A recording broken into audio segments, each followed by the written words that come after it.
Hi everybody, don't know if I'm on here. This is Barbara, hippie homesteader wannabe, and I am going to do a little bit of food prep today because I need to make soup for the week. It's Monday, and for some reason my food prep days seem to fall on Mondays. So that's what I've got going on here. This beautiful thing is a glass of homemade kombucha that I'll be sipping on. And I've got a little bowl here for scraps that I take the chickens. I use this measuring cup for water for my soup. This is a whole bunch of vegetables that are going to get processed. And this is the soup pot I'm going to use. I got that pretty broccoli the other day, and it's in the bowl. This is celery, cabbage, some onion, this is some stems from Swiss chard. That looks kind of bad, but I think I can get something out of it. Got carrots down in here and a zucchini that had this. The cone end is because I made some zoodles with part of it. It was a big zucchini. So it's partly peeled. I usually don't peel it if I'm putting it in soup, or like slicing it and frying it, then I won't peel it. But if I'm making it in the zoodles, I usually do. So just because I think it makes the texture of the noodle, you know, the spaghetti, the thing, more like spaghetti and nicer. Okay, cheers. We shall get going here in a bit.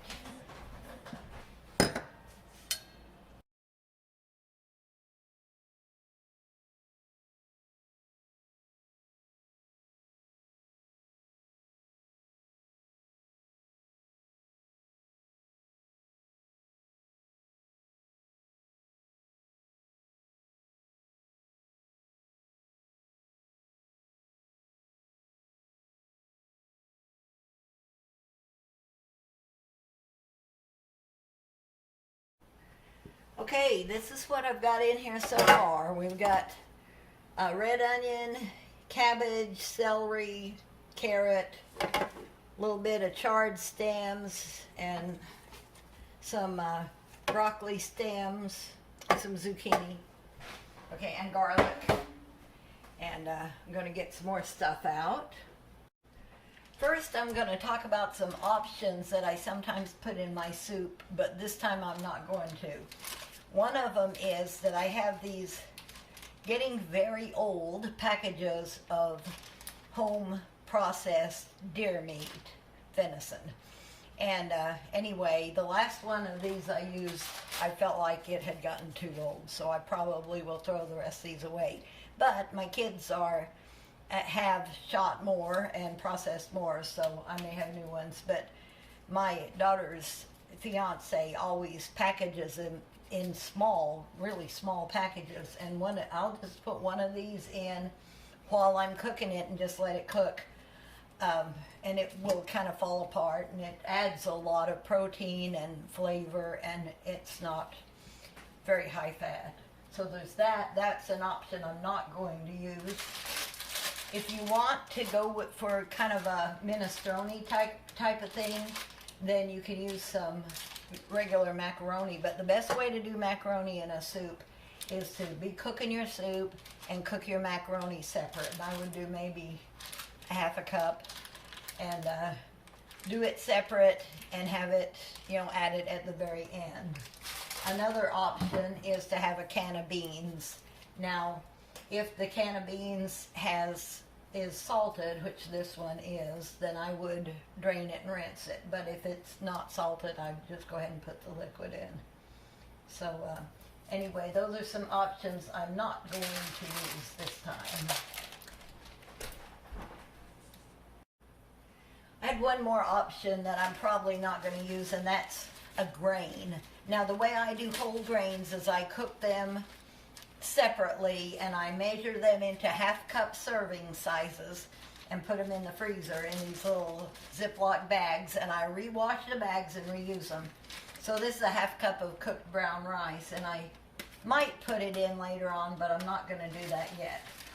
So that's an option I'm not going to do. Now, the next thing we're going to do is go ahead and put the water in. And I generally do, we'll talk about this stuff in just a minute. I generally do 6 cups. And I'll tell you, something that I never buy, never, is stock. Like chicken stock or vegetable stock in a can or in a container. The only way I would buy it, I say never, but if it was really, really cheap, like I saw it at one of those marked down places and you could get 4 quarts for $1 or something, I might do it. But it just seems like a waste of money and a waste of packaging and just something that is not necessary. I sometimes make my own chicken stock, as you've seen if you've watched all of my videos. One thing I like to put in, let's see, before I talk about that, 2 things I almost always use is a can of mixed vegetables, and I think I bought 24 cans at once because our local Save-A-Lot had the no salt added. And anyway, so I usually use a whole can of that. And if it's no salt added, I use the liquid, and if it's got salt added, I'll drain the liquid off. So there's that one, and I always put some kind of a can of tomato something, whatever I've got. So this one is a no salt added diced tomato. So if I can find that, that's probably my favorite thing, because then I can kind of lightly add salt for flavor, and I'm not stuck with a whole bunch of salt in the tomatoes. And of course you probably wouldn't want to drain the liquid off. Sometimes I use tomato paste, sometimes I use a little bit of salsa, sometimes I use tomato sauce, but it just kind of depends on what we have. Now, for a stock, okay, one of my guilty pleasures is ramen noodles, and I break them in half and only eat a half serving at a time, and I don't eat the packet because of the amount of sodium in it.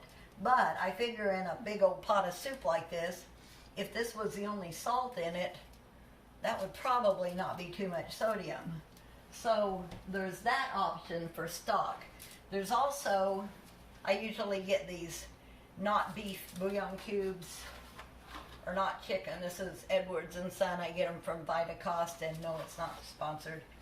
But those are pretty good, and I might put one of them, but they're pretty high sodium too. In this case, I think I'm going to put this packet of the chicken flavor. And then, of course, I do some seasonings. It's always nice to have a couple of bay leaves in there. They just add so much flavor. So we'll stick these are kind of broke up. They were like from the Dollar Tree or someplace. And you may notice that I have little stickers on the top that tell what they are, because I like to keep them in this box, and that way I can just look down at the top and see what they are. But I have this nice onion powder, and it's already printed on the top. So I'll stick, you know, I don't know, about a teaspoon of that. Teaspoon to tablespoon, depending on, and I might add more later if I taste it. And I'm going to add some garlic powder. And I'm going to add some of that mushroom powder. Now I just did this. This is the Molly McButter container. We'll see how it comes out. Looks all right. Okay. And one more thing. Let's see. 2 more things. I usually put some turmeric. This is just good for you. And it's good to put some black pepper. I do have.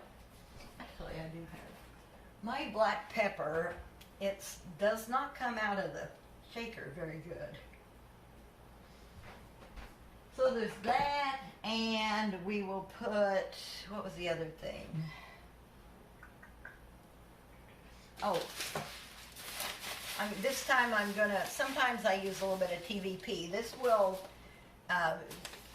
hydrate, you know, in the water and turn into kind of like a hamburger. And it adds protein.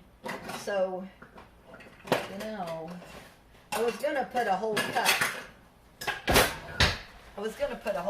But looking at the size of a cup. I think I'm just going to put a half a cup.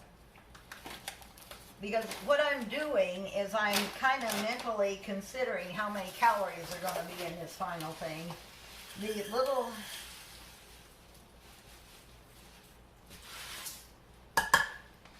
little vegetables, okay, I say little because they're all the vegetables I put in, with the exception of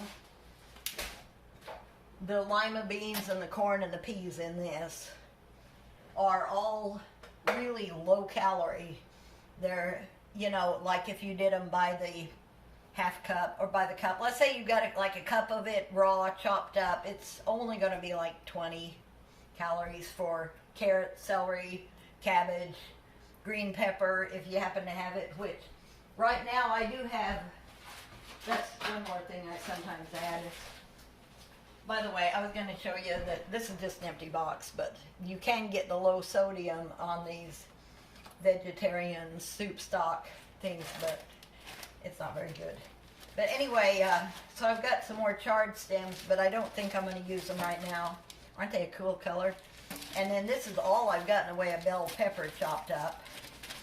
And I really love using this little chopper for bell peppers because it makes them nice and small. But I'm going to save this for other things. Got the half a cup of that.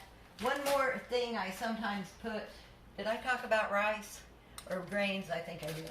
Okay, I'm going to stop you for a minute so I can stir. At this point, I kind of stir it all together and I kind of look to see if it looks like I need more, maybe a little more water, which in this case, it probably wouldn't hurt. I got a lot of veggies in there, so I'll probably add like 2 more cups of water and then stick it on the stove and just let it simmer, bring it to a simmer and then let it cook. And I'll share some little tips and tricks here in a bit.